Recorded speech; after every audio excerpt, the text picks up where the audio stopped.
High, আমি প্রিয়া। আমার simple কিচেনে সকলকে স্বাগত জানাই। আজকে রেসিপি হচ্ছে পনির।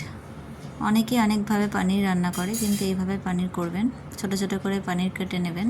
গোটা গরম মশলা, তেজপাতা, শুকনো লঙ্কা, মশলার মধ্যে চিনি, নুন, লঙ্কার গুঁড়ো, জিরের গুঁড়ো, ধনের গুঁড়ো, কাসুরি মেথি।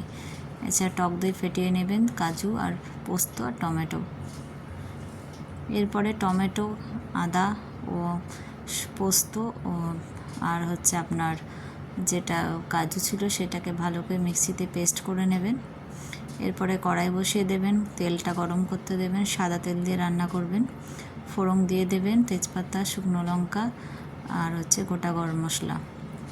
এরপরে ওই পেস্টটাকে ভালো করে মশলার মধ্যে দিয়ে দেবেন, আস্তে করে নাড়াচাড়া করে নেড়ে নেবেন। জিরের গুঁড়ো, ধনের গুঁড়ো, লঙ্কার গুঁড়ো পরিমাণ মতন দেবেন, যতটা লাগবে ততটাই দেবেন। নুন দেবেন, হলুদ আমি দিচ্ছি না এতে। ভালো করে নেড়ে চেড়ে নেবেন যাতে তলায় না লেগে যায়।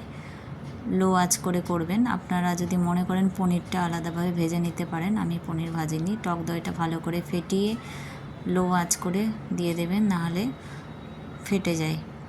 দেখুন, আস্তে আস্তে নেড়ে চেড়ে নিয়ে কাঁচা পনির দিয়ে দেবেন। আপনারা যদি ভাবেন তাহলে ভেজেও নিতে পারেন। পরিমাণ মতন চিনি দিয়ে দেবেন। নিরামিষ পনির, এই জন্য দরকার একটু চিনি। কেসুরি মেথি লাস্টে দিয়ে দেবেন। দেখছেন কত সুন্দর হয়েছে। লুচি, পরোটা সবেতেই এটা ভালো লাগে, খুব টেস্ট হয়।